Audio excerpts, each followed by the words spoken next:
This is Kevin Conroy, the voice of Batman. This is Lauren Lester, the voice of Robin and Nightwing. And you're listening to the DCAU Review. Hosted by Cal and Liam. Streaming at DCAUreview.com. And on your favorite podcast app.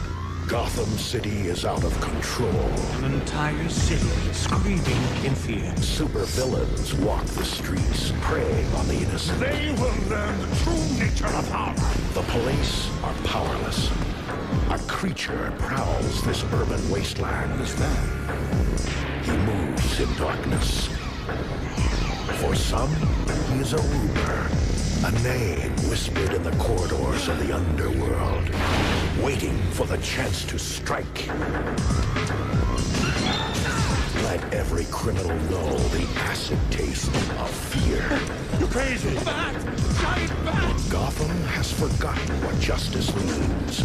The Dark Knight is here to remind them. Who are you? Batman. Good guys wear black. Welcome, everybody, to episode 267 of the DCAU Review. I am one of your hosts, Cal. With me, my good friend, good brother, the man that runs our Twitter account. That's right, it's Liam. Liam, we have wrapped up with our month of... It was just a smorgasbord of different content. We had a character spotlight episode. We covered some Superman. We went to an Elseworld, but we're back home safe and sound here with a brand new month where it all began with Batman, the animated series, and we have quite the murderer's row of episodes this month to tackle. Very excited to talk to you, especially about today's legendarily incredible episode. That's right. We are officially in the Adventures of Batman and Robin Skybox trading cards section of the series. And you and I could not be happier about that. So yes, we are talking about the episode Harlequinade, and yeah, just a hoot. It's going to be a lot of fun. So can't wait to get into that. That is right. If you don't know what those trading cards were, I think we've mentioned it several times before on the pod, but yeah, Google that. I'm sure you can find some of the images, and don't adjust your screens because yes, the images used on those particular cards were, they looked like somebody used a standard old disposable camera to take pictures of a TV screen and then put them on cards. So yeah, quality of the images on the trading cards notwithstanding, they definitely hold a strong place in our hearts for the nostalgia factor, at least. And as you mentioned, Harlequinade is one of those episodes that was covered in that set. So yeah, all the feels and some of the moments captured in the individual scenes here. But Liam, as we get into our review of this week's episode, we of course are going to talk about it using our four different categories, which are plot, animation, visuals, music, and of course voice acting. But before we do that, we are going to get the official IMDb synopsis for this week's episode, which originally aired here on the Fox Kids channel. Well, it was Fox, but Fox Kid programming block back on May the 23rd, 1994, meaning we just passed the 29-year anniversary of this episode's debut. And before we get into the official IMDb synopsis, we'd like to remind you that that synopsis is brought to you by, as it is each and every week, the Pod Tower. The Pod Tower YouTube channel specifically. If you are a fan of all things DC animation, specifically the DC animated universe, then we have a channel for you that features not one, not two, but three different podcasts to date, talking about various different episodes of anything and everything DC animated universe and beyond.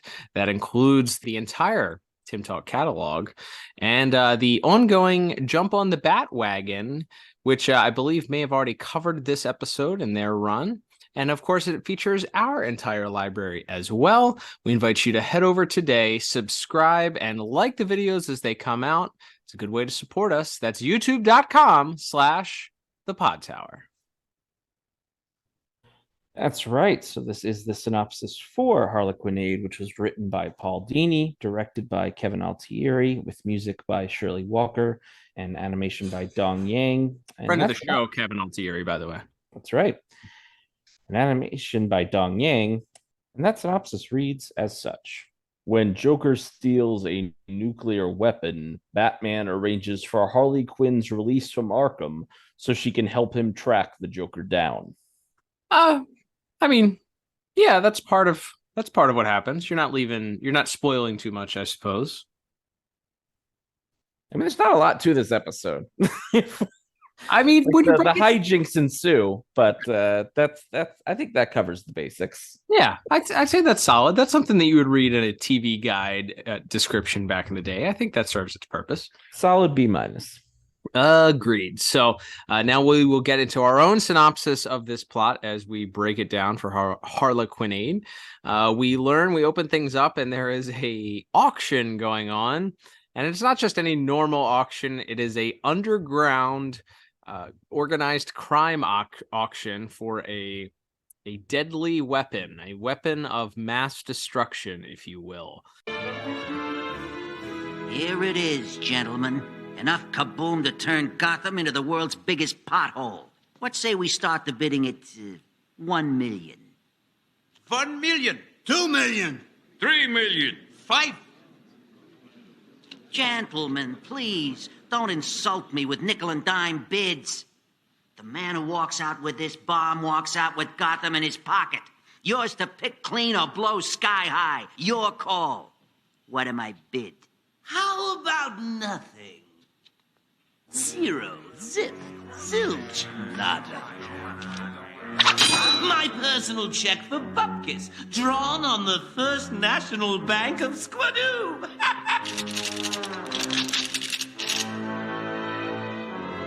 Sorry, boys, this lot is sold. And the auction is going off, and there are a lot of people bidding on said missile bomb, whatever you want to call it.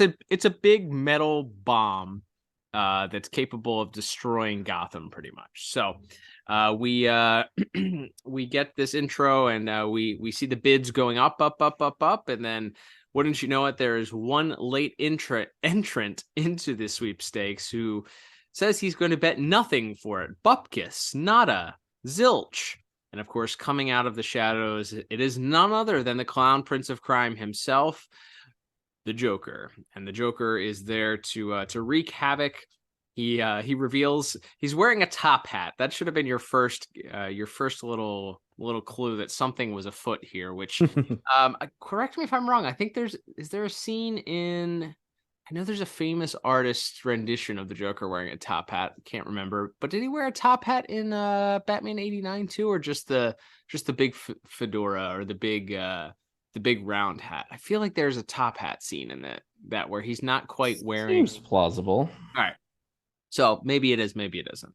But he's wearing a top hat. Underneath the top hat, he reveals, is a cartoonishly large bomb of his own that he reveals is it's basically any cartoon bomb that you've ever seen drawn. It's got the little wick on it, and it's already burning, and the whole crew clears out except for the auctioneer, who is there left holding the bomb as it goes off. But it is revealed to be just a gag, as there's a little Jack-in-the-Box Joker that's revealed when it goes off with some little confetti.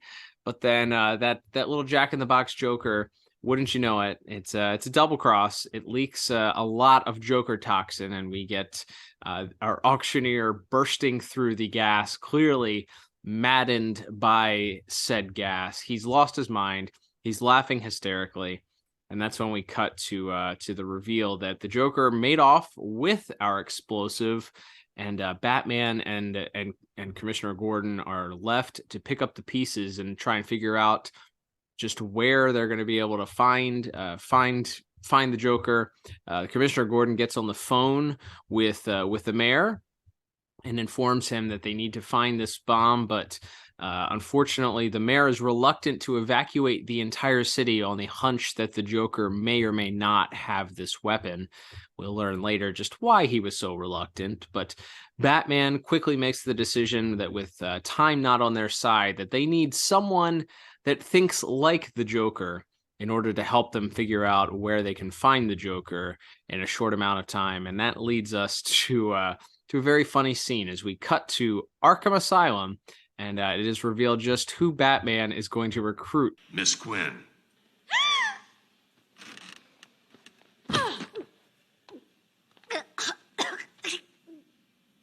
Don't you knock before entering a lady's boudoir?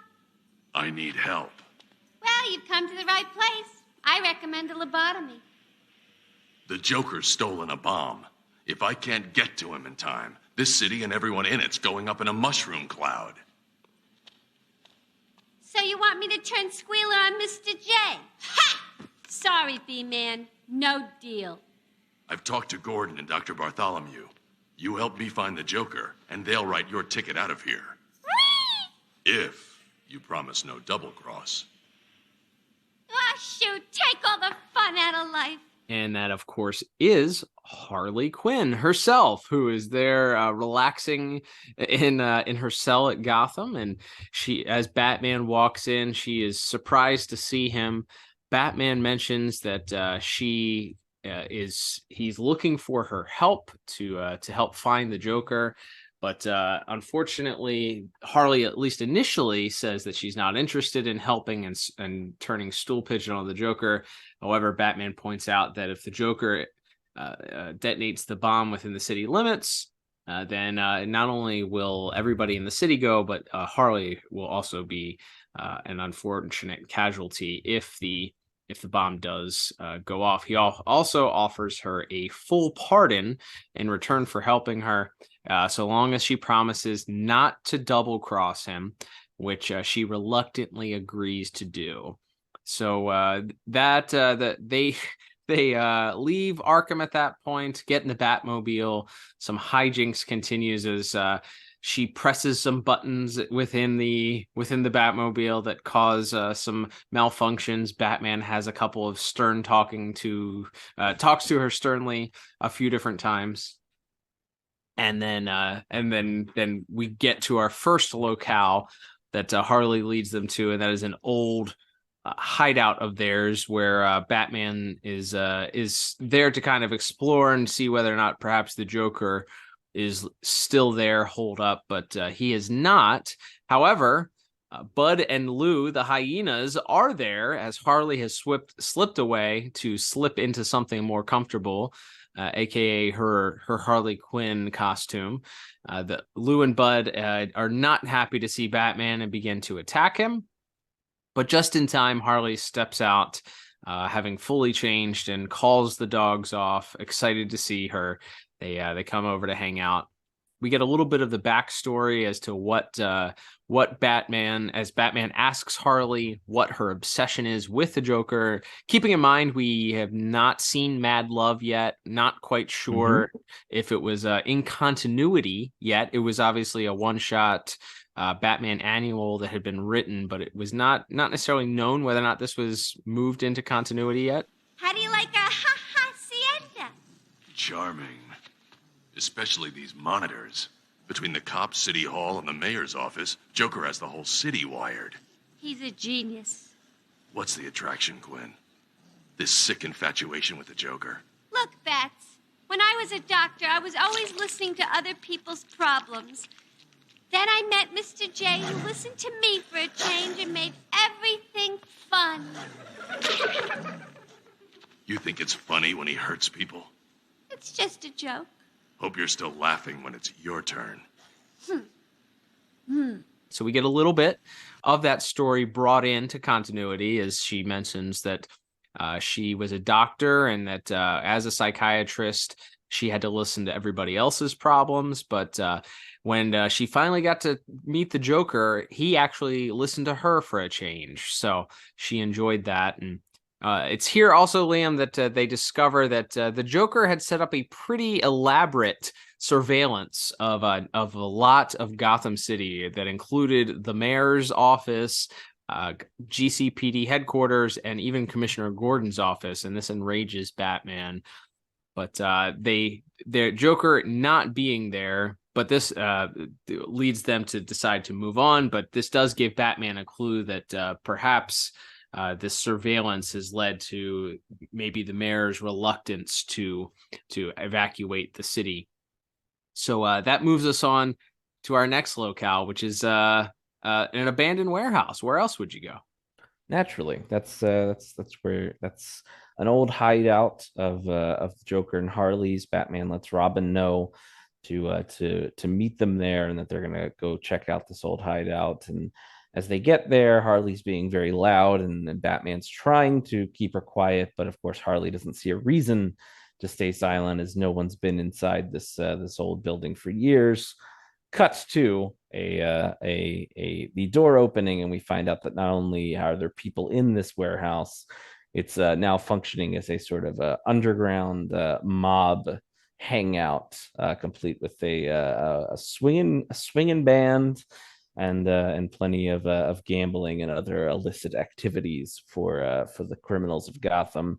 And as they all sort of look up and notice Batman, Harley seemingly betrays him by knocking him out from behind.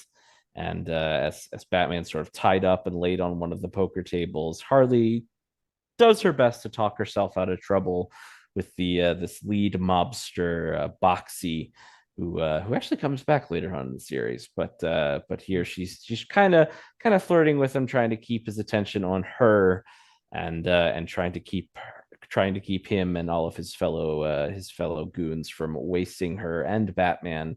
And she notices that Robin has arrived on the scene, so she knows she needs to distract all of the patrons of this not so upstanding establishment. And so she does so with a song, which is we'll certainly talk more about that in music later. It's a real song that was repurposed for this episode. Say that we're sweethearts again, and we'll talk about it lyrically though. And Paul Dini has said as much, that this song was, if there was ever a song written about the type of relationship that the Joker and Harley had, then it's this song. I never knew that you and I were finished until that bottle hit my head. Though I tried to be aloof when you pushed me off the roof, I feel our romance is dead. Wouldn't have been so bad if you had told me that someone had taken my place. But no, you didn't even scold me. You just tried to disfigure my face. You'll never know how this heart of mine is breaking. It looks so hopeless, but then life used to be so placid. Won't you please put down that acid and say that we're sweethearts again? So as Harley sings that and distracts the patrons, Robin slowly makes his way in. He frees Batman, and they begin to take down a few of the mobsters silently before springing into action, with Batman and Robin and Harley, in fact, getting in on the fisticuffs, clearing out the building. And as they run out of there, kind of in a hurry to find out where to go next, we do get another confirmation that Harley used to be a psychologist before she went insane, which Robin is quite amused by. And then as they leave her sitting in the Batmobile and they attempt to puzzle out their next move, there's been no dead ends. There's been no word from the Joker on what he wants, what kind of ransom he's looking for. Harley sort of slowly begins to laugh to herself, and then she points out to Batman that if he were trying to keep the mayor and the cops, in fact, at bay, and keeping the cops from evacuating the city to get away from this bomb, that the best way to do that would in fact be to hole up at the mayor's palatial estate.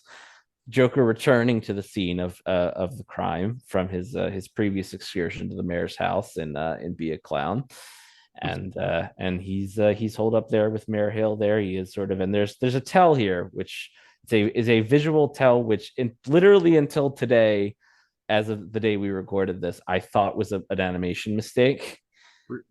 I remember that when Mayor Hill is on the phone at the start, you Mhm. see he has a purple sleeve and a white glove, and I'm always like, well, that was a weird, like those types of like you'd see that type of thing on like a Super Friends cartoon, like an old Hanna-Barbera cartoon, but you don't see those in this series. But no, it's literally because the Joker was holed up there and was holding the phone to Mayor Hill's ear. Yep. So You were today's years old. That's great. that's correct. And so yes, we see the Joker playing around, jumping into to Mayor Hill's pool, and having a grand old time as he as Mayor Hill sort of asks him when is he going to finally make these ransom demands and get what he wants out of the city, only for the Joker to reveal the true quote unquote punchline of this episode, which is that he's not holding the city for ransom. He doesn't want anything. He's going to set the bomb off right here at the mayor's home and blow the entire city of Gotham sky high. And as that sort of realization sets in, Batman and Robin arrive. Seemingly, they have the Joker dead to rights after a brief struggle. But then Harley Harley pulls out, which I guess this was in the Batmobile. She pulls out a bazooka that shoots weird little like handcuff projectiles. Mm-hmm. So she ties Batman to a tree, and then it also shoots little bolo ropes, and she ties Robin up. At which point she reveals that this has all been a ruse, and that she was always going to help Joker over Batman and Robin, even at the expense of the entire city. Although as the as the Joker's biplane begins to roll in as they prepare to make their grand escape, it's very clear that the Joker had no idea Harley would be there or that she was coming at all. But they prepare to leave together, and right as they're about to leave, Batman and Robin sort of chime in to remind Harley that not only was he going to leave her, but anyone and everyone else that she might care about. 10-minute countdown sequence has been engaged. Oh, my lord. Come, my dear. We'll get to a safe altitude, then watch the fireworks. It's lucky you were here, Harley. The countdown sequence didn't leave Joker enough time to swing by Arkham and pick you up. Quiet, Brett. You were gonna come back for me, weren't you, Puddin'? Of course, pumpkin pie. It's just that, well, here you are, so I can save myself the trip. But what about all our friends, Ivy and Two-Face and Hat Guy and Lizard Man and Puppet Head and... What about them? Don't forget your little pets. The babies! We can't leave the babies! I'll buy you a goldfish. Let's go! No! Why, you little... Yeah, which leads her from initially, we see that Harley does have a heart. She begins thinking about, quote, all of their friends, unquote, which includes Two-Face and Ivy, but also Lizard Man and Puppet Head and Hat Guy. Of course, Killer Croc, Ventriloquist, and Mad Hatter, respectively. Mm-hmm. But the Joker says, who cares? Let's move on. Batman then chimes in, as you mentioned, and reminds her that if the bomb goes off right now, with the Joker setting it with a 10-minute countdown, they won't have time to swing by and pick up, quote, her little pets, unquote. So she freaks out. Batman, of course, referring to the hyenas. She freaks out, demands that the Joker take them to go get it. He promises to buy her a goldfish. Look, the last 5 minutes, the dialogue between the Joker and Harley, the slapstick that occurs, everything that goes on is just, it's nonstop hilarity. I laughed at least 5 times, and I've seen this episode quite a few times, many times I've seen this episode, and I still laughed at it today. So yeah, I was dying. I was rolling. It's yeah, we'll certainly talk more about it in voice acting too, but this episode is so funny. It truly is. It all works together. It's the plot, it's the visuals that accompany it, and the voice acting with the music. Man, they all work together with this one. But Joker quickly realizes that Harley is a lost cause. She actually kicks him out of the plane, and then begins to run over towards Batman. He jumps back in the plane, decides to take off, but not before changing into his Red Baron costume. He's able to put on his jacket, an old-timey pilot hat with goggles, and jumps in the front of this biplane, or I guess it's a biplane, and complete with Jokerized missiles, like a 1930s warplane. So jumps into this plane, begins to take off, and insists on taking off, and does a pass around, dropping these missiles onto Harley and Batman, who Harley has gone over to Batman in an attempt to free him from those projectile handcuffs, as he was stuck to the tree. So she begins to try and free him, gets one of his hands free, but is struggling to get the second free as the bombs drop on them. Very, very strong World War II footage vibes here, as we see the bombs drop down, complete with the sound effect, dropping onto where Batman and Harley are. Batman and Harley jumping out of the way the very last second to avoid some of the blast. The Joker uses some binoculars to look down, sees that Batman is laying there, but then sees him stirring and Harley moving. So he commands his clowned henchmen to turn the plane around. They are the smart ones in this case, and insist that that's a bad idea. But he turns his mounted Tommy gun on them and threatens to shoot them. So they proceed as requested and turn the plane around for another pass. So at this point, he takes out his machine gun, begins shooting and attempting to hit Harley.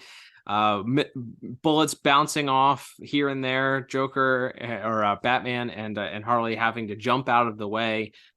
Bullets bouncing off the bomb, which is still counting down at this point, by the way. But he's not able to make a connection. Batman does walk over to the giant bomb and does disengage it with Robin's help. So they stop the countdown, but the plane continues to fly back around as the Joker is coming back for yet another pass in an attempt to shoot down Batman, but we get Harley stepping in as hell hath no fury like a woman scorned, as the saying goes.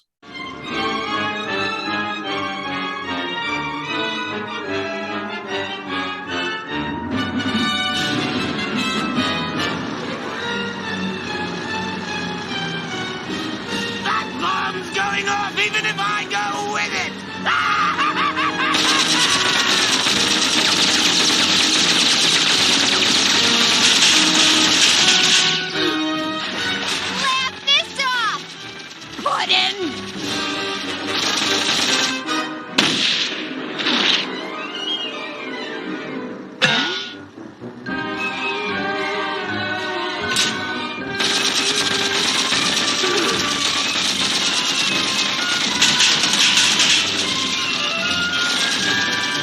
That's right. She, as the plane goes down, crashes right into Mayor Hill's house. I hope Jordan wasn't home. Dad of the year didn't think to evacuate Jordan, scream for Jordan to evacuate. So let's hope. Let's just hope he was away at boarding school or wherever the mayor stuck him after the events of Be a Clown, since we never saw him again. Yes, no. Joker walks out very comedically, pulling his parachute despite already being on the ground. And then we get a pretty wild turn in this episode as we see that Harley is now brandishing a Tommy gun and points it at the Joker. The Joker taunts her, tells her that she doesn't have the guts, that she could never possibly pull the trigger. But she surprises both of them by pulling the trigger, only for a little flag to pop out of it. And turns out it wasn't loaded, though it appears that neither Harley nor the Joker knew that until she pulled the trigger.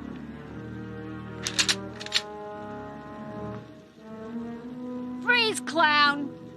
Quinn, stop! He's mine, Bats! You wouldn't dare. You don't have the guts. Not in a million years, would you?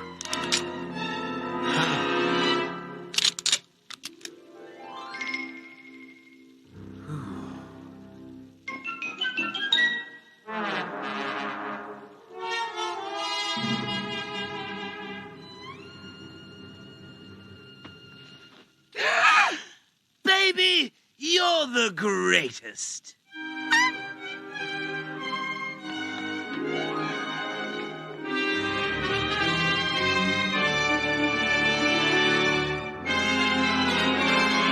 At which point they have these very like 50s 60s sitcom. Paul Dini specifically, I think, shouted out the honeymooners, but this felt very I Love Lucy to me, where the couple has the big knockdown drag out fight, but then at the end everything's back to normal, and they share an embrace as Joker says, "Baby, you're the greatest," and Harley swoons as Batman and Robin sort of look on in confusion and disgust as we fade to black this week on the episode. So suffice to say, this is a very light and very comedic episode. Paul Dini has mentioned that this episode was at least mildly inspired by the movie 48 Hours, which was it's a comedy involving, I think it's Eddie Murphy and Nick Nolte, where you pair the goofball with the serious no nonsense guy. But it also just feels like any great sort of comedic duo over the years. You pair Harley with Batman. Batman is the straight man being sort of reluctantly sucked into the hijinks. Harley is the Jerry Lewis to Batman's Dean Martin in this episode. Like it's very wacky. It's very Paul Dini. It's a very Paul script, and as mentioned, it's very, very funny. And then it comes down to the end here, and I like some of the specific lines, like when she's listing off the different inmates and she only knows two of their names. It's like, what about Ivy and Two-Face? And then she goes Hat Guy and Lizard Man and Puppet Head. I was crying. I was laughing so hard. Like, and we'll talk about more of this in voice acting, of course, but it's just, this episode is so funny. And the way it, again, as it's dealing with both the ridiculous and over the top. The Joker's gonna set off an atomic bomb in Gotham City. And also it does this like really quirky, Abbott and Costello like 40s screwball comedy routine with Harley and Batman, and then at the end we get like our I Love Lucy sitcom with Harley and Joker at the end. It's just what a hoot, what a tremendously fun episode to watch. We even get a musical number in the middle too. Like, exactly, yes. It is, for all the hate that Batman and Harley Quinn the movie gets for it having a musical number in it. Say what you want, but that it was a tradition in these Harley involved episodes. Like, oh yeah, you have a musical number in there, and it wouldn't be the first or the last. So in the DCAU, as we know. So yeah. Very, very funny, very, very off the wall, goofy. I think as a kid watching this, you enjoy it for the slapstick. You don't quite pick up on the subtleties of, the differences in dynamics between Batman and Harley, and Batman playing the straight man in the comedy. And, you focus more on the idea that Batman has to find this bomb. As an adult, you just picking up on all those little subtle things that Paul Dini wrote into the episode. So much, we'll talk about it in visuals, but so much of the direction that Kevin Altieri did for just some of the faces and the things that, the reactions that people are made, the little tiny things that were added into the actual storyboarding to just add to the comedic nature of the episode. Just so good. So whether it was the writing or the directing that were both that work together, man, what a fun episode. You also get the idea that like, oh, Harley, this is going to be Harley's awakening. And obviously now, what are we, almost 30 years, we said 29 years since this episode debuted.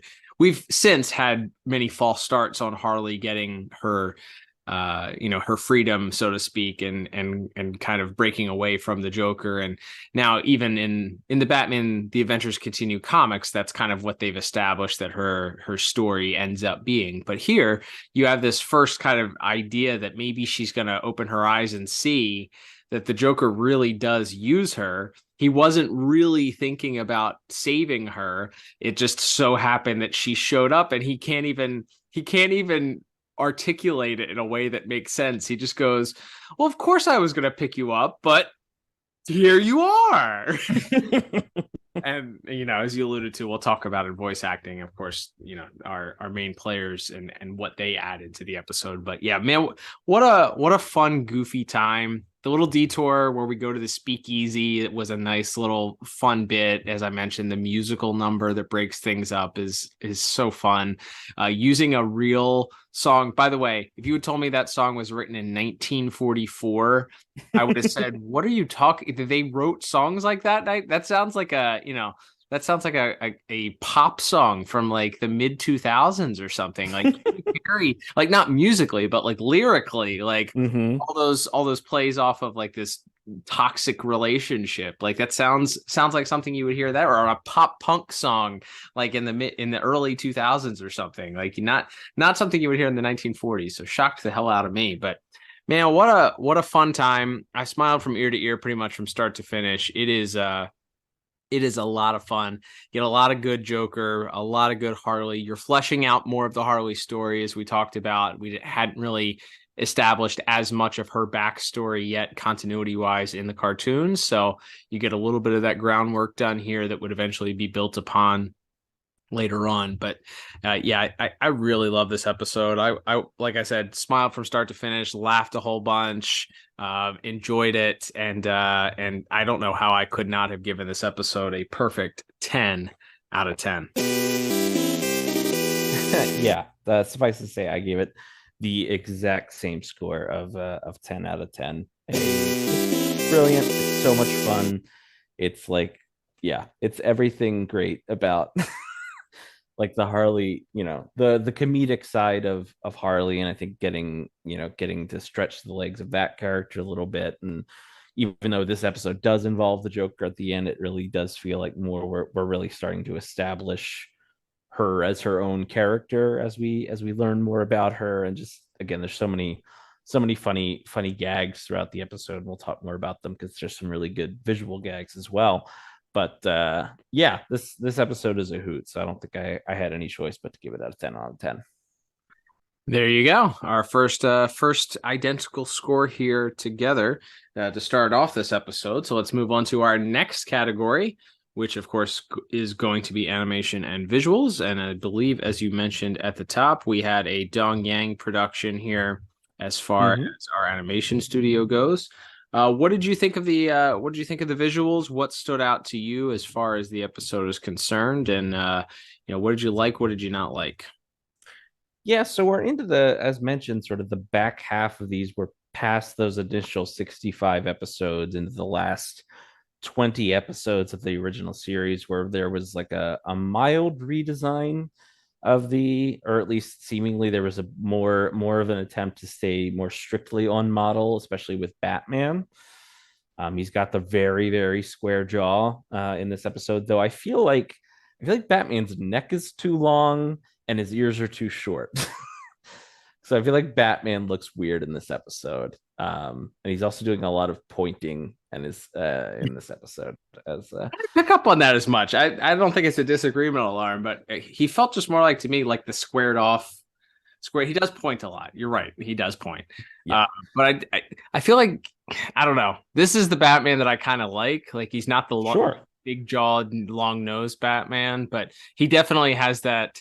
We'll see this, I think, in a couple of the episodes this month. He'll probably look consistently, if not the same, throughout these episodes based on the episodes we know that are coming up. But yeah, he kind of has that deeply squared jaw, not as much of the long ears and the swoop back ears. So you like your Batman with a little bit longer ears, I see.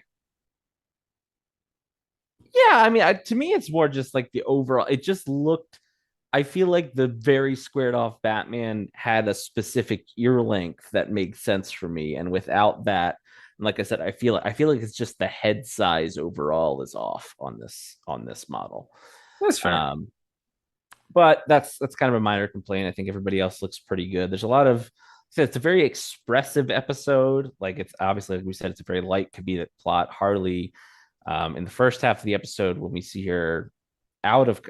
No, I guess we saw her out of costume in Harley and Ivy, but I think this is the pigtail debut, right? Which is like such an iconic part of her. Not only does she have like the gesture, things on her mask, but she also has the blonde pigtails here. And like she's just so expressive in this episode, and the part where they're in the Batmobile and she's mocking Batman, so she pulls her pigtails up to make the bat ears. I was giggling at that. The sequence where they're back at the hideout and she goes to change and the hyenas attack Batman, and then first she pulls a bone out of this bag that she has with her, and then like after about a minute of that, while the hyenas are fighting over the bone, she just pulls a raw steak out of her bag. Like, it's such a weird, quirky, but it's like, I just thought it was such a funny bit of visual comedy that she kept pulling like just different meats and then treats for the hyenas out of her bag. I thought that was a really fun sequence. And then that final sequence with the bomb, Joker with his World War One plane, it's actually mentioned there's a commentary track for this episode that's on the DVDs and Blu-rays, and they talk about it. They mentioned that in the script originally, I believe it was a helicopter that the Joker tries to escape in, but it was changed sort of in the storyboarding process by the director of the episode, as mentioned, friend of the show, Kevin Altieri, who as he talked about on our show quite a while back when we had him on for the Talia episode, that he's a great fan of aeronautics and old school aircraft, and he worked another one in here with this old World War One fighter jet, as we mentioned, Joker with his sort of Red Baron cosplay with the old pilot's helmet and the scarf, and then I think that whole sequence is fun. The sequence where Harley fires off the little like gesture grappling hook and hits him, and he goes unconscious and his eyes start rolling around, and then the gun starts going and he's just spinning in a circle firing the gun, and the other goons are having to duck. It's so funny. Or the bit where he tells them to turn the plane around and they don't want to do it, and so he just very matter of factly looks at them, turns around, grabs the gun, and then points it at them. Like there's a lot of great visual gags in this episode to go along with what was a very funny script. Yeah. I mean, that last, I mentioned it when we were talking in the plot, but that last 5 to 10 minutes, everything works together for the different gags that they do. We'll talk about some of it next in music also, but yeah, I had also written down the fact that they gave him like the Red Baron uniform, with the old-timey hat. Not the first time he's worn the old-timey hat either, as we know. I believe in The Strange Secret of Bruce Wayne, he donned a pilot's hat in that one. That's right. It was a different. Yeah, he had the bomber jacket and the little blue hat and the sunglasses. He had a similar hat in Mask of the Phantasm, though. Thus, correct. Yeah, thus birthing the Kenner Jetpack Joker figure, but not exact to this one. So yeah, I loved that when the plane crashes into the building and then he like seconds later just opens the door next to it to exit the building completely unharmed. It makes no sense, but it is so funny. Such a very like that whole sequence is 100% Looney Tunes, like should have been in a Looney Tunes cartoon. He opens the door and then he falls off this little ledge, and as you mentioned, he hits the ground and then he pulls his parachute for effect. So funny. I think he did that in Strange Secret of Bruce Wayne too, with the definitely parachute going off also. But he's not afraid to recycle some comedy bits, as we learned here. But yeah, very, very, very funny. I love when Harley actually pulls the gun. You hear the click, and then the little flag pops out that says "rat tat tat." That was really, really funny. Going back a little bit, I love the bit in the Batmobile where Harley presses the button, Batman gets mad at her and yells at her and stops, and then he kind of continues on and he's talking, and then if you pay attention to Harley, she picks her hair up and starts making faces at him, sort of mocking his bat ears, and then Batman catches her by turning over and looking at her. Very, very funny. Yeah, I liked the look of the speakeasy also. I like the idea that, secret underground gambling facility, and you get a lot of says clearly leering at Harley as she dances around on stage and sort of gyrates. I guess this is probably a PG word. on and about to various different things. I believe it's mentioned, at least on the DCAU wiki, that the piano player resembles one Fred Astaire, who of course was a legend in that era. Our grandparents would talk about old Fred Astaire, a legendary person in Hollywood during the 40s and 50s, I believe. So yeah, lots of people knew about him. Yeah, so you had plenty of funny things. I think that opening sequence too, where the Joker throws the laughing gas bomb at the auctioneer, and then it goes off, and you initially see him kind of cracking up, and then the next shot is just the gas, and then his head, the auctioneer's head, pops up with his eyes popping. Yes. Losing it. Like, it's a very similar sequence. We see a similar sequence in Mask of the Phantasm, I believe, where you kind of get that up close and personal maniacal laugh of the person that's infected with this gas, and it's meant to be terrifying. Like, it is a scary sequence. It just, all of a sudden this head pops up, the eyes are bulging, and he's laughing uncontrollably. It's so well done. Really enjoyed that. Last couple notes. I loved the Joker's old-timey bathing suit. He had like a men's 1930s bathing suit that he used when he was swimming around in Mare Hill's pool for a little bit there with his rubber ducky floaty. Yep, his rubber ducky floaty. Not the green spotted one that he uses in Laughing Fish. He's got a yellow one for Mare Hill's tub here, or his pool. But yeah, it's there's a ton of good, fun looking stuff. Little Easter eggs, little things that you notice if you're watching closely. When Harley is in the Joker's arms, and Robin points out that he wouldn't have had time to pick up Harley. She's standing there kind of in his arms. She turns her head, and one of her phalanges, I don't know what you call them, the things, where her pigtails go in her costume, the little head part of the jester thing, goes into the Joker's eye, and it's just for a split second it pokes into his eye, and he like squints real hard. Yes. Like, she turns it back around, and he's like recovering from that. Just like a little detail like that, not necessary, didn't need to happen, but adds to the comedic element there, as she's just like whipping her hair around, and he's just like so annoyed that her hair went into his eyeball at that point. But yeah, I loved the little things that they did. And then last thing I'll mention is when Harley shoots the projectile, the Joker projectile at him. I love they do the shot where it's kind of a point of view shot where you see her pointing it at the screen, and then they switch after she launches it, and they cut to the Joker, and you just see his eyes following it all the way to like hits him in the head. Like, he doesn't react to it. Again, another huge like Looney Tunes type thing, a Wile E. Coyote type reaction. Yeah, it's just missing like the little slide whistle with the shadow over top of him. Like, it was very Wile E. Coyote. Yeah, I just love that though, because the eyes follow it and it hits him, and then, as you mentioned, that whole sequence with him knocked unconscious, and he's got the Tommy gun shooting, and he's just spinning around in circles. That was like a Three Stooges bit right out of there. So funny.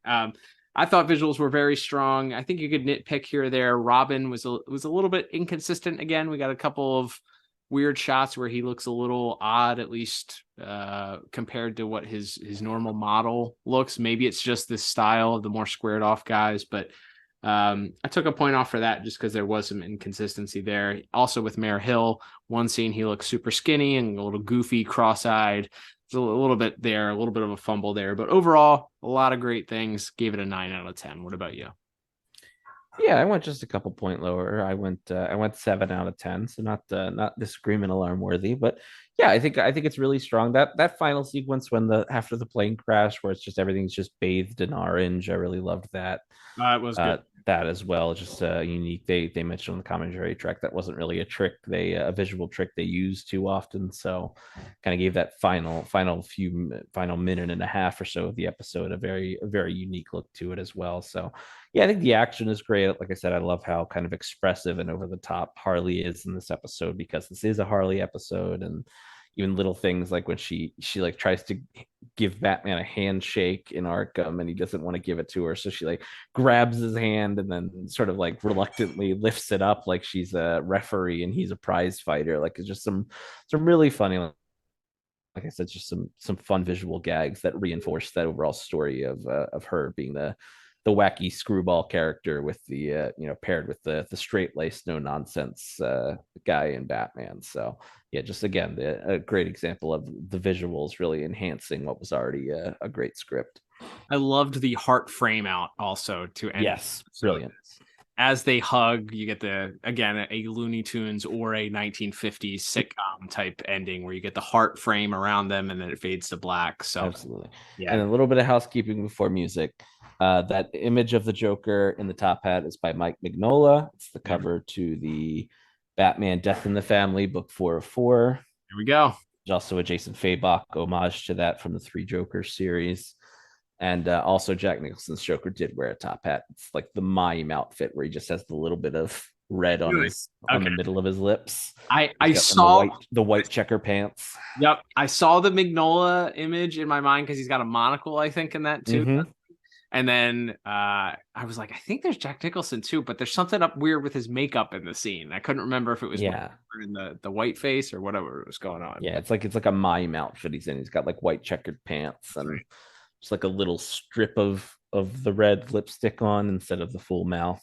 It's a really wacky look. But yes, that's us doing our own housekeeping, so no one has to tweet us or yell. You already tweeted us if you're listening, and you tweeted or commented it already. Sorry about your luck. But we fact checked ourselves this week, so that's right. Now we can get on to music. There we go. All right, Liam, let's move on to music with that, and we will talk about this week's brilliantly composed episode by Miss Shirley Walker. Man, another great episode here, another great part of the episode. What's interesting for me is that, so usually I'm trying to take all the notes at the same time while I'm watching it. If I have time to watch it a second time, I'll try and kind of more focus on some of, if I didn't catch music the first time, I'll try and focus on that the second time that I watch it. So I kind of jumped around to the parts that I knew that would have the main music part, just because I was so enraptured by the plot and the visual gags that I felt like, I was like, oh man, I probably missed like our classic Joker theme and the Batman theme. And the funny thing is, when I went back, there's like, you hear the dark, ominous Joker theme at the beginning when he is revealed, and you get it a little bit at the end, but it's more of the Harley and Joker theme than it is the Joker theme. So you don't really end up getting a whole bunch of the Joker theme. You also, I didn't really hear the Batman theme, the Shirley Batman theme used very often, if at all. And so you end up with a lot of interesting music here that definitely impacts the scenes that they're in. And ultimately, I think ends up being a strength because they didn't lean so heavily on those themes. Like, we love those themes, and I think they're important to the episode, but it almost feels like, to me, it would have been forced to use the Batman theme because there weren't a lot of heroic Batman moments in this episode. It wasn't a Batman episode. It's mainly Harley with a lot of Joker mixed in too. So you don't get a lot of Batman doing heroic things. Robin saves Batman, and then Batman and Robin, kick some ass inside the speakeasy.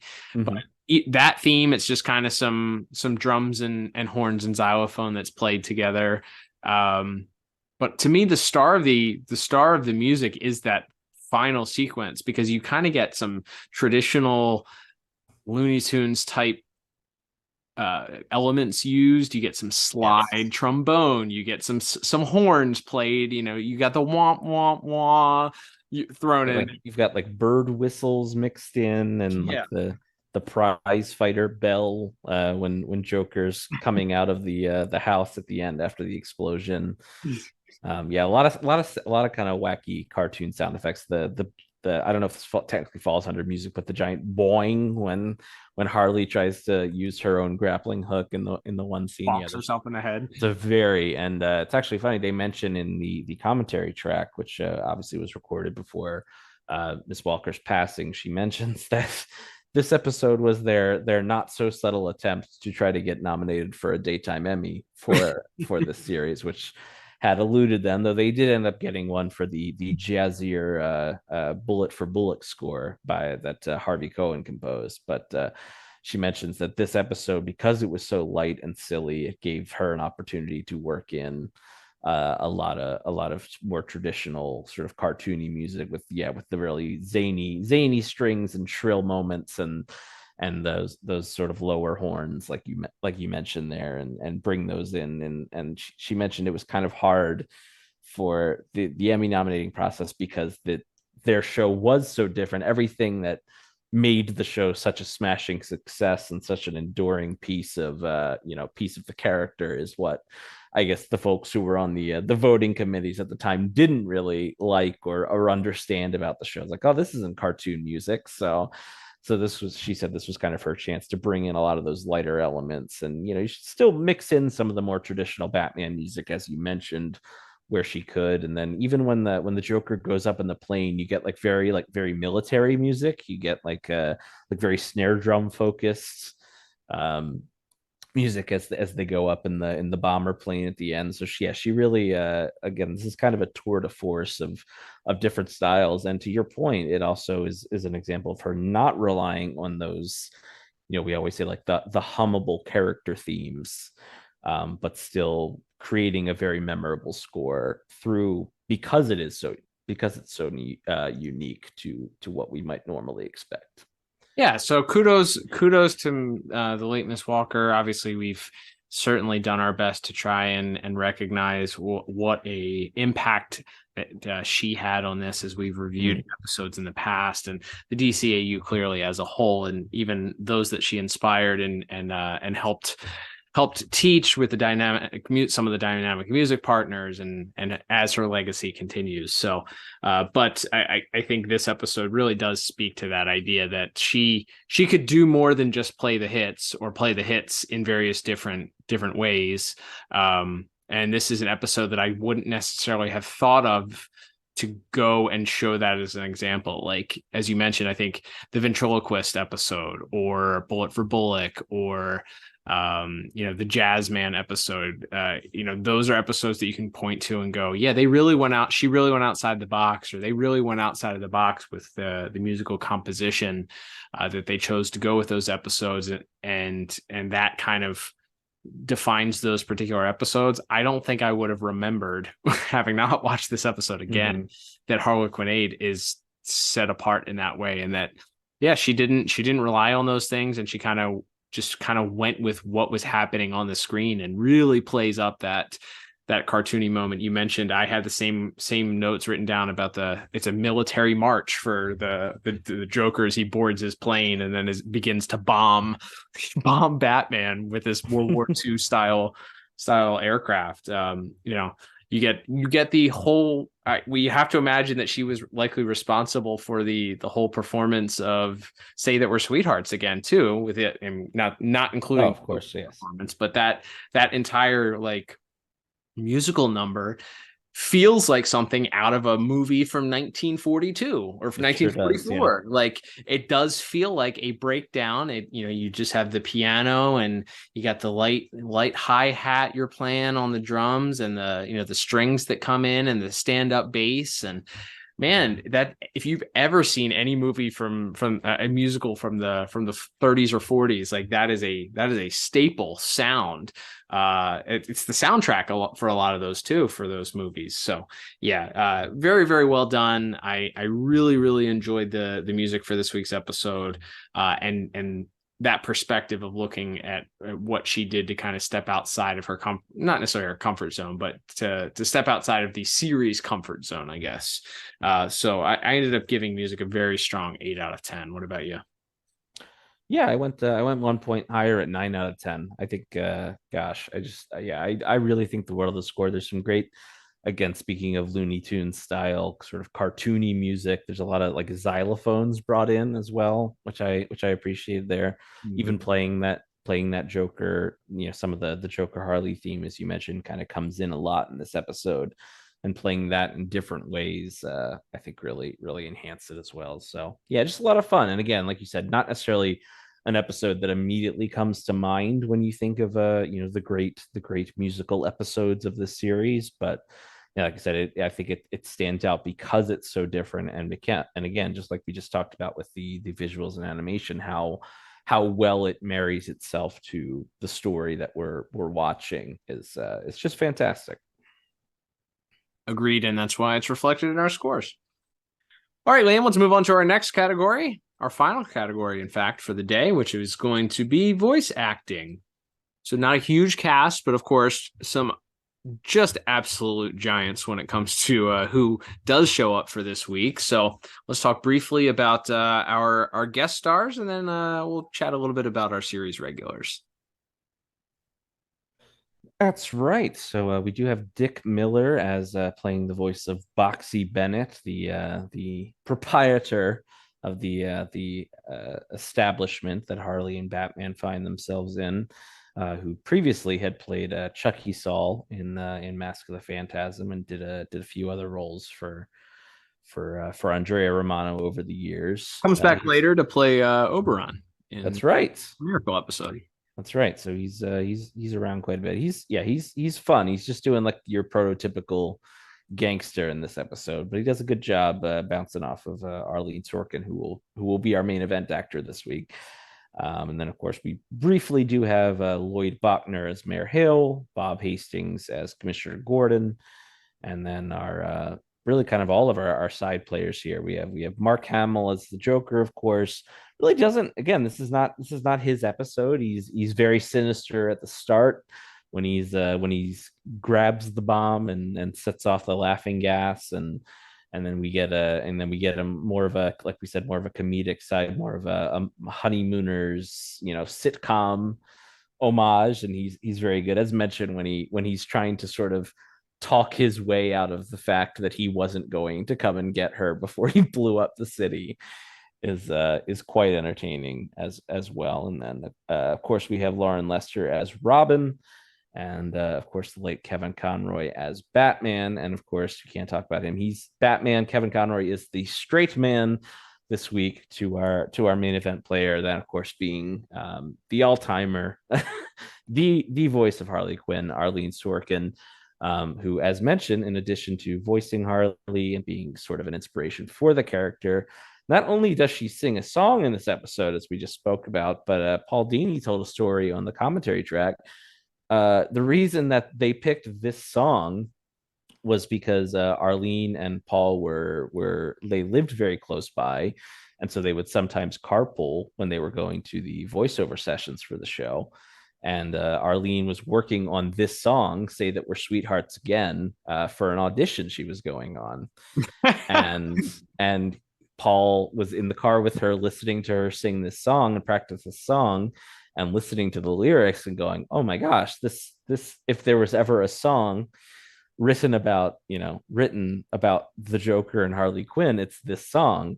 And wouldn't it be great if we could find an episode to work this in? So this was an idea, I think, that had been kind of long forming in the back of the mind of both Paul Dini and Arleen Sorkin, and they finally found the episode to pull that off. So like, yeah, I mean, it's kind of like talking about Mark Hamill or Kevin Conroy or Shirley Walker or Bruce Timm at this point. It's like, what else do you say about how great Arleen Sorkin is? But this episode, again, she just gets to do a little bit of everything. She gets to be very childish and silly. She gets to hit on some stronger emotional beats. She does a little bit more of her character's backstory, and she sings us a song. Like, what a tour de force this episode is for Arleen Sorkin. Yeah, it is phenomenal. Like, she's so very funny. Like, her timing is so great. There's a reason why she was cast and continued to be recast for this role. You know, I guess that kind of happens when the character is based off of who you are, huh? I guess that's it's only natural that happens. But they also mentioned that the song she's humming when Batman walks into the cell at the start of the episode is apparently just some song that her father used to sing to her and her siblings when she was growing up. There's just some little tune that Harley's humming for like 2 seconds in the episode that was apparently a improvisation from Arleen as well. So tremendous. Yeah, not shocking that she's really good at what she does. And I guess instead of just continuing to heap accolades upon her, I'll just highlight a couple of my favorite lines that she did. I love when Batman handcuffs her. This is immediately after we have this speech where she's talking about how great it is that Batman and his fiercest adversary are going to be working together to save the city, and then they cut to her in the Batmobile in handcuffs, and she looks at Batman and says, "I sense a lack of trust." just delivered so well. I also enjoyed the scene as they're getting into the what they believe to be an abandoned warehouse. Didn't mention it in visuals, but I love they animate Batman in the dark with just the white lenses showing, and they also animate Harley the same way with just the highlight and the white lenses, but you can see her full eyes. She does, obviously she's got pupils and irises, so she's also walking through the shadows, but as she does it, she says a line that I've repeated multiple times if I'm walking in the dark someplace. That she just goes, "Sneak, sneak, sneak."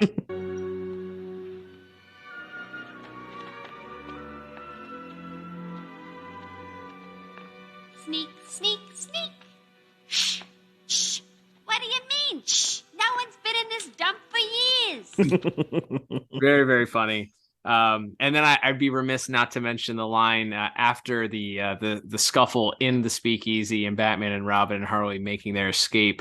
They bust out the door, and she's sort of riding a high, having successfully defeated this group of gangsters, and says, "Pow bam oof, pow bam oof. Batgirl, eat your heart out." So it's homage to the '60s Batman, of course, with "Pow bam oof." But she's great. And then that final sequence that I just can't stop talking about between her and the Joker, her and Mark Hamill playing off of each other, both in the realization as Robin tries to kind of create this divide between them, and the Joker's trying to cover up and like, "No, it was a part of my plan to save you the whole time." And she's being all sweet and like lovey-dovey towards the Joker, and she's just swooning over him. And then when Batman brings up that the hyenas are going to die, she just completely loses it and begins screaming. Like, just she was already on edge, learning that Ivy and Two-Face and Lizard Man and Hat Guy and and Puppet Head, they were all going to die. But she completely loses it in her delivery of just the realization that the dogs, what about the babies? So funny. Unsurprisingly, a very strong performance from everybody involved. Obviously, Mark Hamill and Arleen Sorkin were the stars, and as you mentioned, Mark Hamill even taking a back seat to the Arleen Sorkin. You throw in Kevin Conroy and Lauren Lester in there, obviously doing their supporting roles basically in this episode as Batman and Robin, or in some cases just some exposition, I suppose. But yeah, overall, I had no choice but to give this a unsurprising 10 out of 10. Yeah, I don't think I could avoid the 10 for this either. And again, Kevin Conroy and Mark Hamill, not as much to do. It's very much Arleen's episode, but both of them in different ways playing different sides of the straight man character to her in this episode. Just again, it's not surprising, but it's always worth noting for them and for the great work Andrea Romano does as a voice director. And the line, as mentioned, when they're running out of the nightclub and Robin just sort of looks over to Batman and goes, "What was she before she went bonkers?" And Batman just calmly answers, "A clinical psychologist," and then psychiatrist, and then keeps running. And Robin just kind of pauses for a second and then he just throws his arms up and keeps going. Like, it's just very, very funny bit. So in a minor role, Lauren Lester also with a couple good lines as well. So very comedic Flintstones like comedic, as he says, typical. Almost looks into the camera and says it. So yes, perfectly befitting the overall tone of the episode. So funny. I think long after I've forgotten most of the things that have happened in my life, I will probably be able to recall the way in which Mark Hamill delivers, "I'll buy you a goldfish. Let's go." So funny. That's such a funny response. Like, it's just like, we're talking about plot again a little bit, but God, that is such a funny Joker response. So like that is such a great Joker Harley moment there, where like she's appealing, trying to get him to show any sense of humanity, and he's like, whatever, I'll replace it with some other living thing that is not anywhere near that, not remotely comparable. He's not even like, "I'll get you 2 more hyenas." He's like, "I'll get you a goldfish," and then shoves her by her face into the plane. Just tremendous. Oh man, feel like we're wrapping this up now. I hate to leave it. What a fun time we've had, but it is time. Well, yeah. All right. Well, I guess we'll be staying here a little longer because we do have not 1, but 2 bonus points. I guess 1 for each of us here. Liam, my bonus point for this episode goes to just how incredibly funny this episode is. I cannot stress that enough. The fact that I was laughing at this cartoon that came out 30 years ago, that I've seen, probably 24, if not 36 times prior to this watching, it just speaks to the incredible, like, how everything works together. It's just so off the wall. It's so fun. It's everything to me that a comedic episode or a not serious character driven story should be. If you're gonna take the lighthearted approach, if you're gonna take the lighthearted approach, then this is the way to go. What's amazing to me is to think about that. We've talked about it before, especially when most recently when we did the Mixia's Pixelated episode. But the idea that out of the same brain comes a story like this, and also a story like Heart of Ice, where you have and you have such comedy and lighthearted material, and then you have something so serious and dramatic and like pulls at your heartstrings. It's a testament not only to Mr. Dini's incredible talent, obviously no breaking news there, clearly a very talented guy who continues to get writing gigs to this day, but I think it just speaks to his ability to pull off the same idea, because as we mentioned, you are deepening and laying the groundwork for the backstory of what Harley is, who Harley is, her relationship with the Joker, that terrible toxic relationship that they have. But you're doing it in a way that is lighthearted, goofy, tons of homages to Looney Tunes and other off the wall zany cartoons, and just as effective and entertaining. So yeah, hits all those checks all those boxes for me. Just really, really incredible. Really, really funny though. I love this episode. So that's my bonus point. God, you should have let me go first, because mine isn't nearly that heartfelt. Should have ended with that, but I'll bring us down a notch, and I'll just say it's for the title card. Oh, that's great. I think it's a pretty iconic image. I feel like if you just type the words Harley Quinn into Google, this image will pop up pretty quickly. But yes, the Harlequinade title card is Harley with the famous pop gun, which I learned this week was based on an actual pop gun that Eric Radomski bought Bruce Timm, and that Paul Dini began to write into as many Harley episodes as possible in an attempt to get Kenner to make a toy out of it. He was, of course, unsuccessful. But funny bit there. But no, they mentioned that the card was, while it was crafted by Mr. Radomski, as many of these title cards were, it was originally designed by the great Ronnie Del Carmen, who, of course, is like a freaking animation legend, working for Pixar and other things these days, but got his start as a storyboard artist on Batman the Animated Series. So yeah, between Ronnie Del Carmen and Eric Radomski, that's a pretty legendary duo to pull off what I think is one of the most iconic title cards from the entire series. Yeah, I guess what did that Del Carmen ever do? Did he ever do anything famous? Whatever happened to that guy? Nothing before or after this. Yeah, no, obviously that's an incredibly important note there. Yeah, an iconic image. I love the backstory of it, and anytime that we get to talk about the title cards, there is much a part of I think the history and what continues to be thought of when you think of Batman the Animated Series, that as the legend continues, I wonder if we might see homages to that with the upcoming Batman Caped Crusader. Will Bruce Timm allow an homage to himself through that? I think it would be really awesome if they continued that tradition, knowing what we know about that. But I guess we'll put that in the wait and see category. But yeah, what a great and iconic image to kick off the episode and really give you everything you needed to know about this character is kind of in that little snapshot there. So great extra point there. All right, Liam. Well, totaling things up now, I do end up with a very strong and breaking news. It's in our top picks. It would have been either way, spoiler alert, but ends up with a 38 out of 40 with my bonus point added on there. What about you?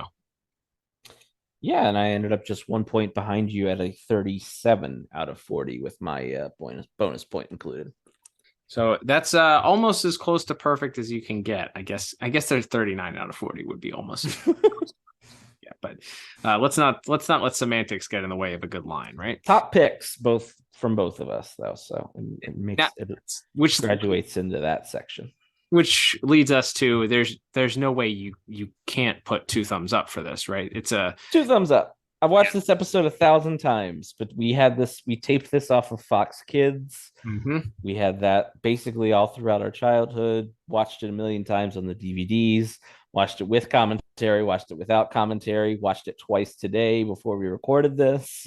Once with commentary and once without. I adore this episode. I think it's really one of the best of the whole series, and it's everything we love. And again, as you said, kind of just the range of the people involved with this, from the actors to the composers to the writers to the directors, to pull off such a the fact that this episode and paging the crime doctor and It's Never Too Late and Robin's Reckoning all exist within the same series. It doesn't feel jilted or out of place is a real testament to all the people involved in working on this show.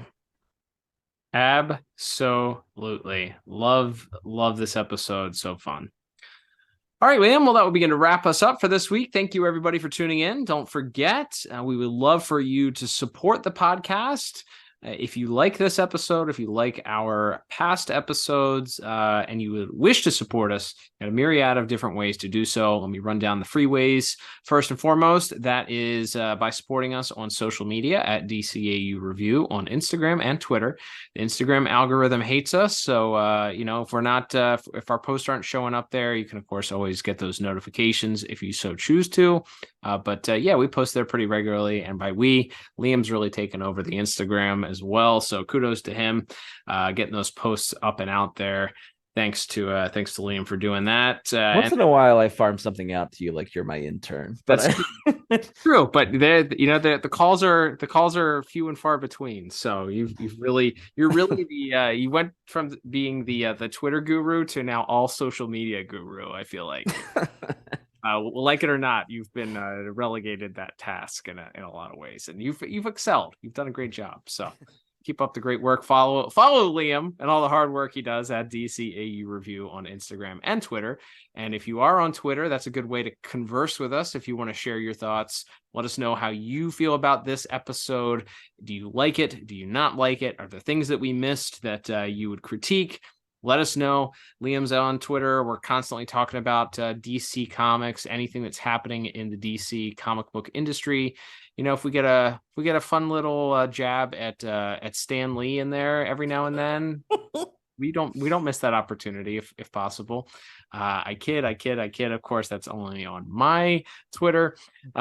We of course have alternate ways of supporting the podcast, and that is, of course, subscribing on your favorite podcast app, whether on Spotify, Apple Podcasts, Google Podcasts, wherever you listen to your podcast, we are there.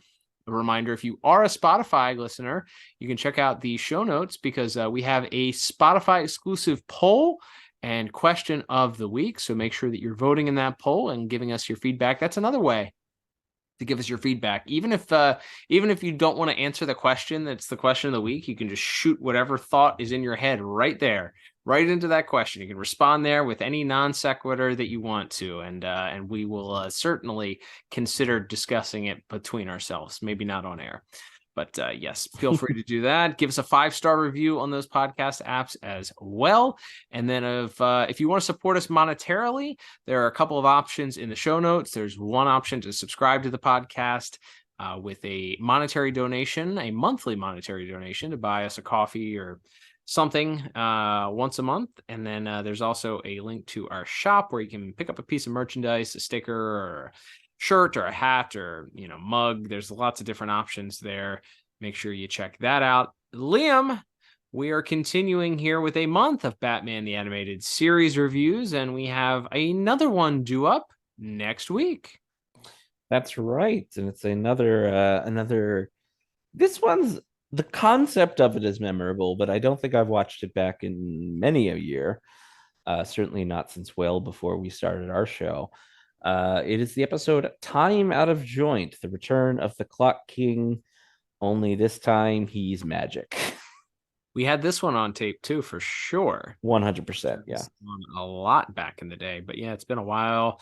We will talk about time travel and all kinds of weird sci-fi stuff next week on that episode. Don't forget also, we will be dropping our bonus episode, our bonus coverage of Batman The Adventures Continue, as we talk about the 6th issue of that comic book run, as we drop our discussion and review of that this week as well. Don't miss it. It'll drop in your regular podcast feeds. But until next time, I'm Cal. And I'm Liam. And we will talk to you on the next episode of the DCAU Review. Bye-bye.